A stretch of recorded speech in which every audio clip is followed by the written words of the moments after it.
to another episode of the JD and Ferg Show. And of course, you already know who we are. It's JD and Ferg.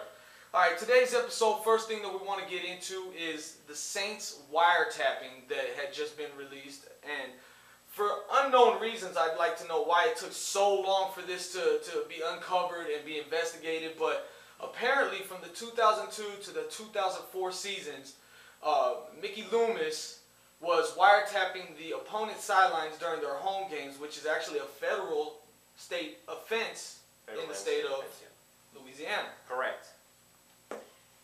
Man, I don't know what he was thinking. Sure the heck didn't help him. They were still garbage. I mean...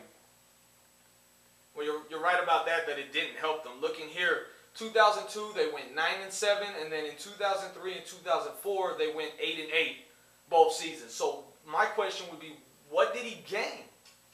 A lot of painful things a couple years later. Because you can't gain insight on how to be a good GM, right? Right. Obviously not. So, with all of that being said, the NFL is actually waiting for the FBI and the state police to finish their investigations before they get involved in. That's probably a fair thing for them to do, because I think they've already done enough with the bounty scandal. Yeah. But now you got this wiretapping going on. It's like Spygate all over again. It definitely cause for concern when you look at that team as a franchise, though, to see how much is going on. Makes me kind of wonder, how far back does all this wrongdoing go? If you ask me, you're going to have to go back and see how long back Mickey Loomis has been in charge of that team, because I'm telling you, sometime or another, when they got that guy, things started going downhill. We all didn't know it. Now we do, though. I will say this much, though. Wow. With everything that has been uncovered and has gone on with the Saints this offseason, they would make a perfect team to be put on HBO's Hard Knocks series. Oh, amen to that. With all the drama, I mean, think about it. You'd have to see them go. They're going through the draft right now as we speak. They're actually finishing up round one of the draft, which we know the Saints this year have no first round, no second round. They traded away their first and were penalized their second for this year and next year. So with that being, all put in a bunch, you got no GM for 8 games, and if this new wiretapping comes out, they might extend it a whole year. I'm thinking if this wiretapping comes out to be true, he may not have a job. Yeah, and exactly. And then along with that, you have your offensive coordinator who is suspended 6 games. But wait, they made him the interim head coach this season. So you're not going to have a head coach for at least 6 games of the year. Preseason. Can you explain this one to me? How do you make an interim head coach when he's not even going to be there? Your guess is as good as mine. I guess we would have to ask Mickey Loomis what he's planning on doing about that. Oh, wait. Are you sure you want to ask him? And you're right. He may not be the man to ask. Now, one thing is for certain when it does come to Hard Knocks, 2 teams are not going to be it. There was a lot of speculation that the Jets were going to take it. They're not. Then they tried to push for the Atlanta Falcons, which would have made an okay offseason story. All right. Especially with the Saints basically weeding themselves out of the picture. Yeah. But I know that basically the Falcons, okay choice, but the Saints would definitely be the #1 decision. Man, I'm thinking that the reason they didn't go after the Saints is because it would take them more than 1 season to put all that stuff onto that Hard Knocks. Because we only got an hour, guys. They would rename it as the Hard Knock Turns. Right. But keeping with the Falcons, Brent Grimes signed his tender. He's going to be making $10.2 million for 1 season, which I think is a lot for the season that he had. Falcons. We were just talking about this. What in good God's name are you thinking? 49 tackles, 1 forced fumble, 1 interception. Definitely not highlight reel material. Come on, but now with the addition of Asante Samuel, do you think that will help them move from that 20th pass defense position to maybe at least 18th? Would you give them at least 2 spots for that? Just because of Asante Samuel, for sure. Because they did have Dante Robinson. I mean, call me crazy. You could still take out Brent Grimes and still move those 2. In other holdout news, Anthony Spencer for the Dallas Cowboys also signed his tender for $8.8 million for 1 year. And I think that might have been in light of the fact that in the draft, they might have just picked somebody that could replace him. There's a lot of talent in this year's draft. Yes, there's a lot of talent in this year's draft, especially in that position. But, yeah, good job to him. And now while Brent Grimes and Anthony Spencer signed their tenders, one person who seems to be undecided is Dwayne Bowe. Earlier this morning, a report came out from ProFootballTalk.com that Dwayne Bowe was going to sign his tender prior to the draft today, but then I want to say less than 2 hours after, Jason La Canfora for NFL Network came out saying that that is completely false. He has no intention of signing whatsoever. I'm thinking we got a Brett Favre situation here. Mr. Flip-Flopper.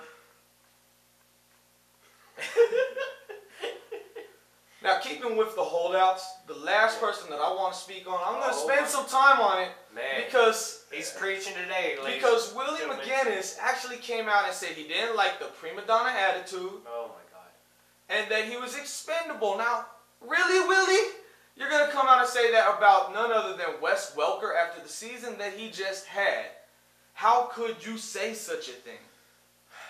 Willie is all about. He's all about what could he say to make himself look good right now? Because that fool's on TV. That's all I'm saying. Willie, go hang yourself. I mean, consider this. Wes Welker had a phenomenal year. Okay? Hell yeah. Brent Grimes didn't. Hell but no. Brent Grimes' tender was worth $10.2 million. Right. While Wes Welker's will only be worth $9.5. Willie, does that make any sense to you? Let me go further detail here and give you some statistics here, okay? Welker's season, he had 122 catches, 1,569 yards for 9 touchdowns. Let's look at the rest of the receivers plus some of the new guys that they added to their roster. Okay, Are you sure we want to look at this? Oh, let's do it. Now we know that they had Ocho Cinco last year. 15 catches, 276 yards, 1 touchdown. They picked up Brandon Lloyd from the Rams. Probably the best out of what they have other than Welker. He had 70 catches, 966 yards, 5 touchdowns. Then you're going to look at Deion Branch, who had 51 catches, 702 yards with 5 touchdowns. Dante Stallworth, who they just picked up, 22 catches, 309 yards with 2 touchdowns. And then there's Anthony Gonzalez, who had 0 catches for 0 yards and 0 touchdowns. And that's because he's been injured. So if you wanted to take a flight risk into your offense, well, that's surely the man, because in the last 3 seasons, he's had 5 catches for 67 yards because of injuries. I will say this about Anthony Gonzalez. He's coming off the Colts, or just this last year, the Pats picked him up from the Colts. The guy has massive potential if he can stay healthy. I understood why they picked him up. I don't understand why this guy keeps getting injured. And then another thing that Willie mentioned was that Wes Welker didn't have a 1,000-yard season until he got with the Patriots. Okay, well, hold on, Willie. Let's just go ahead and go into some of the 1,000-yard seasons, because Deion Branch has played 10 years in the NFL, most of those with the Patriots. And he has yet to break the 1,000-yard barrier in any of those seasons. That's correct. Dante Stallworth, not too far behind him. 9 seasons, not a single 1,000-yard season. Brandon Lloyd, 9 seasons, has only broke that barrier 1 time. And now if you want to look at Ocho Cinco, yes, early in his career he was phenomenal. But in the last 4 seasons, he has only managed to cross that threshold once. So I just don't understand how you could say that Wes Welker is your expendable player in that offense. When you look at what the wideouts did, and this is excluding the tight ends and the running backs, okay, just wide receivers alone. Okay, the other wideouts got 71 catches to Welker's 122. Big difference. They got 1,058 yards to Welker's 1,569. Big difference. And then they only managed to get 6 touchdowns other than the 9 Wes Welker got. So who's really expendable? Yeah, do you really want me to answer that? I'm saying get rid of all the other wide receivers you got and take up another handful to give them a try. I mean, Willie, you had a great career, but It's time that you stop trying to speak on the behalf of a franchise that you are no longer with, buddy. Willie, do you need anything else from us? We'll keep giving it to you, baby. We got it all day. And Willie, seriously, you look pretty. Shut up. Moving on to the next subject, there has been talks about the Pro Bowl being suspended because of lackluster play. Man. Fans booed at last year's, Pro Bowl. And I can What are your understand thoughts on that? Last year's booing is because literally, it's the way they moved the game before the Super Bowl. So everybody in the Super Bowl, not in the game. You got a lot of guys that were injured, a lot of guys that just came out of some hard played playoff games. 49ers were hurting a lot of guys in those playoff games. Just kidding. But no, for real. So,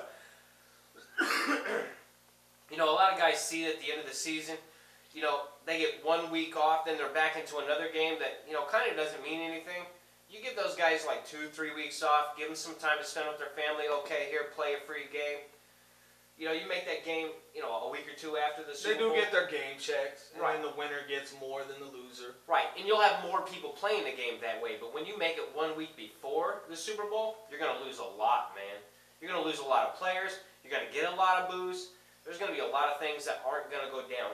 And another thing that we want, and most fans want, NFL, give us the fun stuff to go with the Pro Bowl. Like the NBA All-Star game. Roger that. They have We a got dunk the contest, the three-point contest. Right.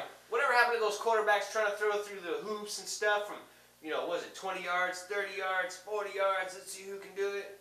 You got them kickers. Remember when Akers and Vinatieri were dropping a ball on the grass and kicking it from 40-something yards? Yeah. Through Bring Come that on, man. interesting We want stuff that. back, and that'll bring people's interest together, and it'll actually make the players probably want to do more because it'll be kind of like a fun thing they don't normally get to do. Hell yeah. And Compete with other top quarterbacks on something other than a game setting. yeah, totally agree. Because they're doing it on a fun level. They're enjoying themselves too. That's what the players want. That's what the fans want. And another thing, don't you dare ever take it out of Hawaii ever again. Everybody in Hawaii wants that thing. The players want to go to Hawaii. That was another one of my things that I was going to bring up was the changes. You keep changing it so much. You tried bringing it to the U.S. That didn't work. Now you took it from being something that happened after the Super Bowl to a week before the Super Bowl. And like he mentioned earlier, that's going to stop some of your players that made it to the Super Bowl from being able to go. Yeah. They're not going to risk getting hurt in a Pro Bowl game when they got a ring to play for. Yeah, out of all the people that the player picks, or excuse me, the People's Choice picks, man, there had to be 65 to 75% of those guys actually show up. There was a good chunk of our picks that didn't show because of where you guys put that game at. It's not a good idea. It's definitely not a good idea. That's how you screw it up. If it isn't broke, don't fix it. And I Right, think right. that there has been too many changes going on with that. Right now, the draft is going on behind us. You guys can't hear it because the TV is in the other room. But next week, our topics are going to be on what teams did what in the draft. We'll basically cover at least the first couple of rounds for you. Yep. Go through them and talk about the selections made. And we'll see if these teams actually met some of the needs that their team required to fill their rosters up. And we may even throw, after what we saw a little bit of, we may even throw in, what WTF was that team thinking of? That's a first round pick, man. There were some crazy things that happened, but we will definitely go into all of that with you guys in more detail next week. And we hope that you all took the time to enjoy this episode for us this week. Anything you want to add? I think it's been a great week. We do apologize. Last week's video came out so late.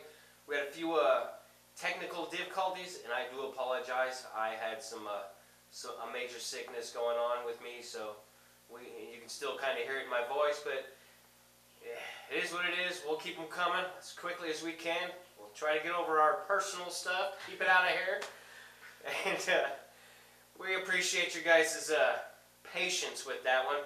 And we'll keep them coming, guys. You guys keep the comments coming. Keep the likes, dislikes, everything you can. Keep us in check. We love it. As always, subscribe, share, and show you care. JD and Ferg out.